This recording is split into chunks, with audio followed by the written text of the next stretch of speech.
Ronan, an absolute pleasure. Give us a kiss to have you here at QVC. Lovely to see you. How are you? Absolute pleasure to have you with us. Good to be here, thank you. I have to congratulate you on a fabulous album. I'm a huge Burt Bacharach fan. Oh, me too. I think we all are, even if you don't know it. You know, there's so many songs there that, you know, we recognise on the radio. So, yeah, I mean, you know, it was a long list of songs, and we found 10 great, I think. That's amazing. Songs. You managed to get his catalogue of songs down to 10. I mean, he's an icon, he's a legend. We love him, don't we? He's amazing. I mean, he's 84 years of age. He's been writing songs for 50 years and probably, you know, the most successful songwriter of all time.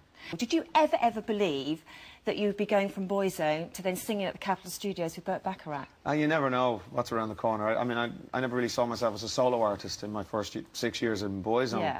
And that just kind of naturally happened. And, yeah, and then, I mean, there's things along the way that you still have to I still have to pinch myself about, you know, singing with Elton John in Madison Square Garden, singing with Pavarotti and Modena. Amazing. And then, you know, you don't think anything can surprise you or shock you. And then something like this comes along. Well, we don't know. Who made the first call? Was it, "Hi, Burt, it's Ronan," or was it the other way around? It was the other way around. Burt called me. I was at home in Dublin, just before Christmas, and, you know, the phone rang, American number, and, "Hey, Ronan, it's Burt," you know, and that was it. We were friends. It all happened just like that, and, you know, we started emailing and, you know, talking about songs, you know, how we want the record to sound. And, I mean, he was so involved in this album, like, all of the way, in the song choices, down to the photographs, you know, obviously with the music and in the studio. So it's been a real collaboration. So yeah, it's very special. He's very proud of it. I'm honoured and very proud. How did it feel to have such kind of? It must have been enormous pressure, because you've obviously got people like Dionne Warwick, Elvis Costello, all these people that have worked with Burt. You know, Dusty Springfield. When you were in the studio, you arrived on the first day. How were you kind of thinking? That first note that came out your mouth, was it huge pressure? Yeah, I mean, I was quite confident going in, but after singing the first song, I got quite intimidated. You know, the 40-piece orchestra, Burt Bacharach, and he's on talkback, so he's, you know, talking to me constantly on the. It's just, you know, it was just intimidating, and I found the first day tough. I got into my groove then and kind of started to handle it better. We made the whole album in 3 days. You know, Monday, Tuesday, Wednesday, the album was finished. You know, is it true that you had an hour and a half for each song? An hour and a half per song, like crazy. The orchestras, this is how they work. They come in, they have their sheet music, and they play, and it sounds perfect, and they go on to their next project. But for us, you know, we have to make this album, so Burt and I and Greg were sweating. You know, we're sweating trying to make the album. But it really worked. It's really, you know, it's probably my best album ever. You know, I'm incredibly proud of it. I mean, he's such a perfectionist. And I remember when he you know, was Cilla Black and he did Alfie. I never forget seeing that footage, time and time again, until she got it absolutely right. Did he allow you to be Ronan, or? Well, yeah, I kind of fought that, to be honest. I mean, he did push me, and that's fair enough, and I appreciate that, because as a singer, you want to be. But, you know, at the same time, I wasn't going to allow him to make, you know, to try and make me sound like somebody else. This is how I wanted it. It's going to be my name on the front of the record. And he respected that, actually, and I think, yeah, it was definitely the right move. Just I mean, so amazing. Talented. I mean, oh, yeah, but on it, 84, he was picking out what the cello was doing out of 40 instruments, saying, "No, hang on a second, you're playing the wrong chords," or, you know, what the saxophone. I mean, it was just unbelievable. I mean, this is your 7th solo album, and you've sold millions of albums worldwide. How does this compare to maybe the very first album that you did, which was Ronan? Very, very different. I mean, if you listen to my voice then and my voice now, it's a million miles apart almost. Still kind of finding my feet as a singer, and, you know, all of a sudden to be a solo artist, I mean, it was scary.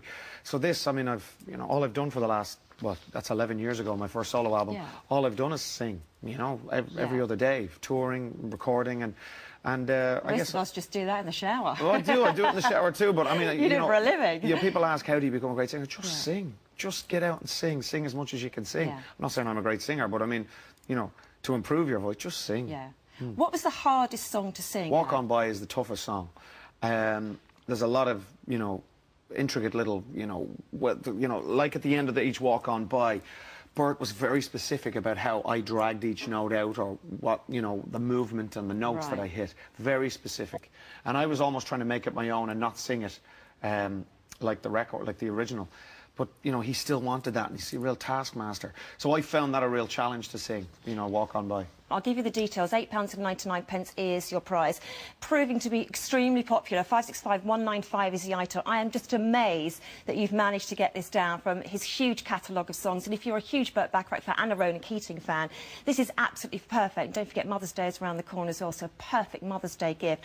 But not just a great prize. You have got this to listen to time and time again, these fabulous songs. things. Yeah. Did you know? For you, it's kind of like, to me, I would think, the pinnacle of my career. Where do I go now? What do I do now? I mean, yeah, I guess you just got to keep moving. You got to, as Bert says, you got to not get fat. That's what he says. No chance of that. You just got to keep moving. You know, you got to stay on the road and just keep working and you know, writing and recording and touring, and that's what I enjoy doing. And you never know what's around the corner, what crazy idea, or the record company will call you, or Burt Bacharach will call you. Maybe volume 2, you know, who knows? We'll see what happens next. Was it? I mean, it was always a dream of yours, was it? Right from when you were in the music industry to actually work with Burt. For all of us, it is. I mean, you know, he is the greatest songwriter of all time. So to get the opportunity, not just to work on these songs, but to work with him on these songs, that was the real. Because there's only a handful of us in the world that have ever got this opportunity, and I feel very lucky to be one of them. And you've got a crazy life, haven't you? I mean, you've been hugely successful in Australia with the X Factor. You won, I believe. I won last year. My contestant won, yeah, it was amazing. That was a great experience. I loved it.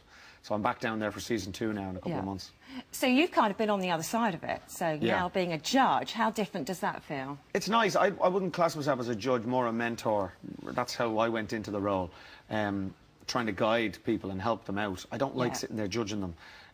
So it's just more about helping them. If, you know, the audition stages can be interesting. You know, you get some crazy people coming in thinking they can sing. You love run. I'm a big runner, so you love running, don't you? You ran the marathon. Yeah, a couple of times. Yeah, that's hard work though. I mean, the marathons are tough. I don't know if I'll do a marathon again. And you love your motorbikes. I do love my bikes, yeah. Well, I've got a question for you. Yeah. It is out there, actually, the most gorgeous sunny day. It is, it is. So what's your choice? A run or cruise on your motorbike? Oh, absolutely, get on my bike. Running is far too much work, absolutely. I knew he was going to say that. Yeah, absolutely. 565 195 is the item number. 8